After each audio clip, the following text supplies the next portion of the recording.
$10,000, one DoorDash gone from someone's saving in 1 year, without a single decision that felt big enough to notice. Here's the part that actually gets me. It wasn't one wild spending spree, it was one small decision made over and over for months. Which means this isn't some crazy one-time mistake. This is something that could genuinely be happening to you in your bank account right now. And you might not even notice it yet. By the end of this video, you're going to know exactly why small purchases like this hide from you in your brain, and 4 things that actually catch a pattern like this before it ever gets close to 5 figures. Welcome back to the channel. Starting a new series today, we're calling it Financial Facepalms. Every episode, I'm telling you a real financial train wreck story pulled from real people who shared what happened to them. Then in part 2, Brian's going to break down exactly what it teaches us so you can walk away with something you can actually use, not just a fun story, okay? Ready to go? Let's go. Before we get into it, this story paraphrased and redacted from a real account shared publicly online, compiled by a financial news outlet. We're not naming anyone, we're not judging anyone, we're telling it pure for the lesson, all right? Let's get into it. So this one's set during the pandemic lockdowns, and I want to actually set the scene here because I think the context matters more than people give it credit for. Everybody was stuck at home, no commute, no office, no seeing friends in person. For a lot of people, this structure that used to organize their whole day just disappeared overnight.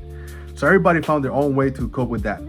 You have people picking up random hobbies, learning instruments, starting new gardens, sourdough bread. For some reason, every single person on the planet made sourdough bread that year. But for this person, it wasn't bread, it wasn't a hobby, it was DoorDash. Every stressful day, every night they didn't want to cook, every time things just felt like too much to deal with, they ordered delivery. And in the beginning, that's completely normal, right? That's just a person having a hard time and giving themselves a small break. Nobody's going to judge someone for ordering delivery during a lockdown. Honestly, a lot of us did exactly the same thing, just maybe not the same degree. Here's the moment that this stops being a relatable story and starts being a warning though. Here's where it gets interesting though. It never stopped being a default. It became the automatic answer to a bad day, which if you think about it, it makes a lot of sense. When everything else in your life feels out of control, ordering food is one of the only decisions that you can actually make quickly and feel a little better. It's fast and it's a small win. It's something you can control when everything else isn't. Order after order, week after week, month after month, for basically the whole stretch of the pandemic. And the thing about delivery apps is that each individual order feels small in the moment. $15 here, $25 there, plus a tip, plus the delivery fee. It never feels like a real decision. It just feels like tapping a button. And I think this is worth pausing on because delivery apps are generally built to make that feeling happen again. The checkout flow is designed to be as fast and frictionless as possible. Safe payment methods, one-tap reordering, your favorites at the top.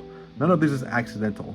The easier a purchase feels, the less your brain treats it like an actual financial decision. So this person kept going, not recklessly, just consistently. A pattern repeating quietly in the background of a hard year, never once presenting itself as one big decision that deserved a second thought. Until one day, it did. That is, until they actually sat down and added it all up. And I think that moment is really the heart of the whole story. The moment you finally do the math on something you've been avoiding, when they finally added everything they spent over that stretch, it came out to $10,000 out of their own savings. Let's actually sit down with that number for a second because I don't think it hits you until you break it down. $10,000 is a solid used car. It's most of a year rent in a lot of places. It's generally a solid head start for an emergency fund. The kind of cushion that could have turned a real crisis into a manageable bump instead of a disaster. And here's the part that stuck with me the most out of the whole story. They said it themselves. They weren't doing it because they were hungry. They were doing it to cope with the stress of everything going on with them and their families at the time. So underneath all of it, this was never really a food decision at all. It just happened to look like one every single time. To their credit though, there's a real ending here, and I think it's worth telling. Once they actually saw the real number in black and white, they stopped completely. No more delivery apps starting the next year. Cold turkey, not a slow tapper, a full stop once the pattern finally became impossible to ignore.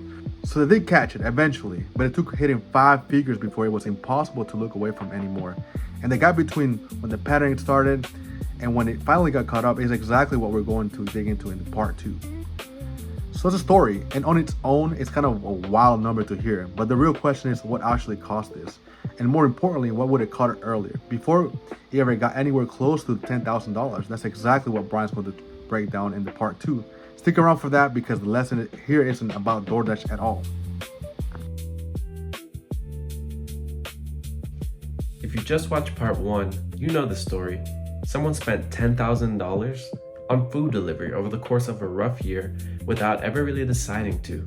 If you're jumping in fresh, quick version, small repeated purchases, one stressful year, $10,000 gone before anyone noticed. Now let's actually break down what this teaches us, including the 4 things I promised you at the very start that actually catch this before it hits 5 figures. And I want to say up front, before we get into it, I don't think the real lesson here is don't order food delivery. That's not realistic advice for basically anyone, and honestly, it kind of misses the point. The real lesson is about how small numbers hide big numbers. $15 doesn't feel like a decision worth thinking hard about, but $15 4 times a week for a year, that adds up to real money, and your brain just isn't wired to do that kind of math in the moment you're making that decision. There's actually a concept behind this in behavioral economics. It's sometimes called the pain of paying. Basically, the more a purchase feels disconnected from an actual visible cost, the less pain your brain registers when you make it. Cash hurts to hand over. A tap on the phone with a saved card, 1 click away from your favorite order, barely registers at all. Delivery apps sit right at the extreme end of the spectrum. Fast, frictionless, no visible cash leaving your hand. And it's not an accident that it feels that way. These apps are genuinely engineered to reduce friction at every step. Save payment info, 1-tap reordering, your usual order preloaded and ready to go. Every bit of that design makes the purchase feel smaller than it really is. So if you've ever felt like delivery spending sneaks up on you, that's not a personal failure. That's the product working exactly as it was designed. All right, here's the part I promised you. 4 things that actually catch this pattern before it gets anywhere near $10,000. First, track spending by category, not just your overall bank balance. Most banking apps now break your own spending automatically. If food delivery or dining out ever becomes a line item you're a little scared to look at, that right there is your signal. Honestly, just turning on that one feature and glancing at it monthly would have caught this pattern within the first couple months, long before it became a 5-figure problem. Second, notice why you're spending, not just how much. This person basically told us the reason themselves. It was about coping with stress, not actual hunger, and that's incredibly common. A lot of overspending isn't really a math problem at its core. It's an emotional pattern that happens to be wearing a money costume, which means a budget alone doesn't fully fix it. If the spending is standing in for something emotional, you also need a non-spending outlet for that stress. Otherwise, the exact same pattern just shows up somewhere else. Different app, same story, different receipt. Third, set yourself a specific dollar threshold where you stop and check in. A lot of people who've dealt with this kind of spiral use a rule like any recurring category that crosses $50 or $100 in a week gets a manual check-in. No exceptions. It's not about restricting yourself. It's about breaking the autopilot before it becomes a habit your brain stops questioning entirely. Fourth, and this one's a little more practical, add friction back on purpose. Delete saved payment info from delivery apps specifically. Log out instead of staying signed in. It sounds almost too simple, but reintroducing even 10 extra seconds of effort before a purchase is often enough to interrupt an automatic pattern and give you a real moment to decide. And that's really the core of it. Autopilot is the enemy here. $10,000 doesn't happen from one bad decision.